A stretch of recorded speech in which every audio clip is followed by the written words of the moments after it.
Georges Mathieu est actuellement l'un des artistes les plus recherchés en vente aux enchères et s'il était encore accessible il y a quelques années d'acquérir un tableau en vente aux enchères de Georges Mathieu, aujourd'hui cela nécessite plus de moyens. La cote de Georges Mathieu a donc atteint aujourd'hui un niveau certain qui le place parmi les artistes les plus convoités sur le marché de l'art. Particuliers, collectionneurs ou galeristes recherchent activement cet artiste. Mais alors, pourquoi? On classe Georges Mathieu comme le maître de l'abstraction lyrique. Comme vous le savez, les classements des artistes dans un cadre ténu ne me plaît pas beaucoup. Je vais donc essayer aujourd'hui de vous faire découvrir qui est Georges Mathieu et quel contexte a encouragé l'envolée de la cote de Georges Mathieu en vente aux enchères publiques.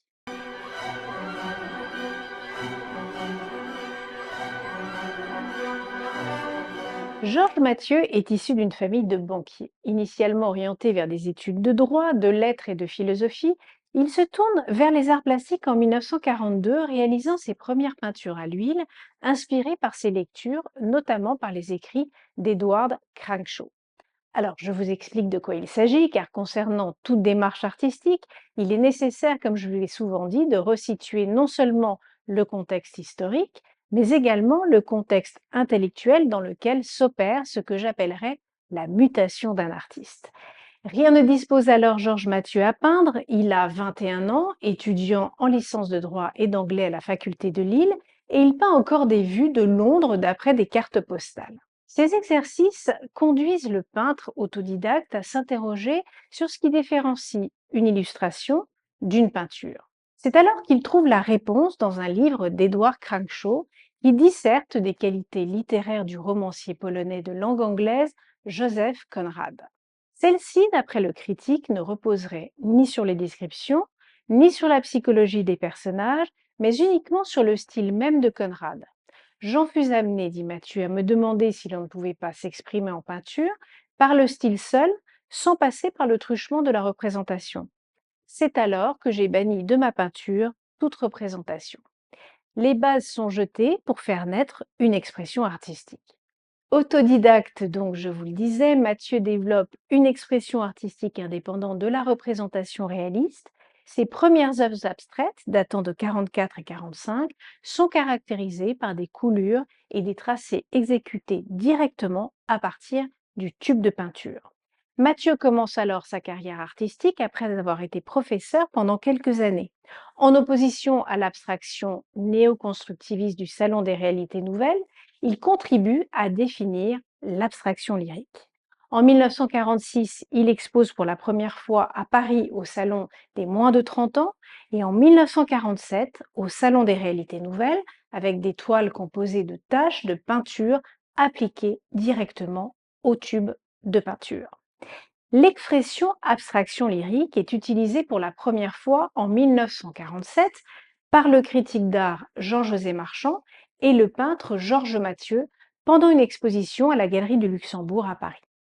Sa carrière démarre, il organise plusieurs expositions marquantes, dont Imaginaire en 1947 et la fameuse exposition HWPSMTB en 1948, rassemblant des artistes comme Hartung, Vols, Picabia et Tapier à la galerie Colette à Lundy. Sa technique gestuelle se précise à partir de 1948 avec des œuvres telles que Décadence rouge et Incronation en 1949. En 1950 marque la première exposition personnelle à la Galerie Drouin à Paris et il commence alors à exposer aux États-Unis et au Japon. Il retient de la calligraphie seulement la rapidité d'exécution. En 1954, pour le Salon de mai, il réalise la bataille de Bouvines et enchaîne avec une série de batailles. Il se lance alors dans des happenings et des performances devant public, créant des toiles en un temps record, comme en 1956 d'ailleurs au théâtre Sarah Bernard à Paris, où il peint un tableau de 4 mètres par 12 en utilisant 800 tubes de peinture devant 2000 spectateurs. Mathieu refuse les démarches artistiques nihilistes qui lui succèdent, prônant la pérennité de la tradition. Il expose ses idées dans des conférences et écrits, notamment dans son livre Au-delà du tachisme, daté de 1963, où il conclut son exploration de la gestuelle paroxystique. Cette même année, il est consacré avec une grande rétrospective au Musée d'art moderne de la ville de Paris.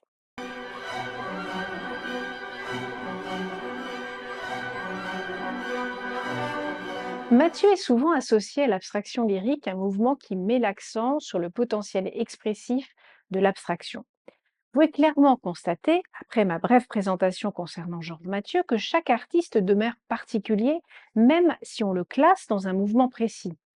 Par exemple, contrairement à Olivier Debré, dont je vous ai parlé il y a quelques semaines, une autre figure emblématique du même mouvement, le travail de Mathieu se distingue bien évidemment par son utilisation dramatique de gestes calligraphiques et son approche philosophique de l'abstraction. Alors que les œuvres de Debré se concentrent souvent sur la résonance émotionnelle de la couleur et de la forme, les peintures de Mathieu sont imprégnées d'un sens d'urgence et de quête spirituelle, faisant de lui une figure unique au sein du mouvement. Revenons désormais à la valeur des tableaux de Georges Mathieu et comprendre ce qui a permis aujourd'hui d'obtenir une cote solide et forte sur le marché de l'art.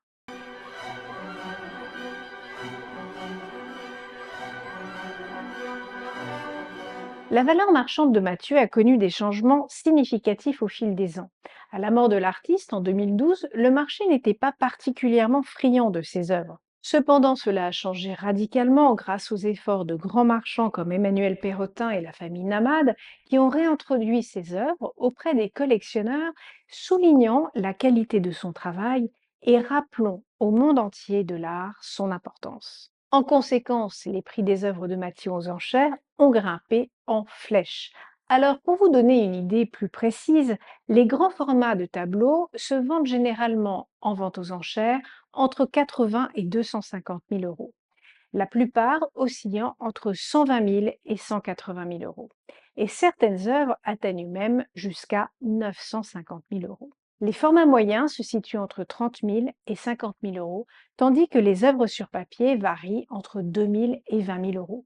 Cependant, les estampes de Mathieu, telles que les sérigraphies, affiches et lithographies, n'intéressent pas beaucoup les acheteurs, les prix fluctuant entre 100 et 800 euros. Vous l'aurez donc compris, Georges Mathieu demeure une figure centrale de l'abstraction lyrique et sa valeur marchande reflète son influence durable et son attrait continu. Alors que les collectionneurs et les amateurs d'art continuent de rechercher ses œuvres, l'héritage de son approche spirituelle et expressive de l'abstraction assure que sa place dans l'histoire de l'art est solidement établie. En tant que maison de vente aux enchères à Paris, je vous invite à nous adresser une demande d'estimation gratuite. Nous serons ravis de vous recevoir à l'étude pour déterminer la valeur de votre dessin ou de votre tableau. À bientôt sur Expertise et Enchères pour de nouvelles explorations, de nouveaux artistes.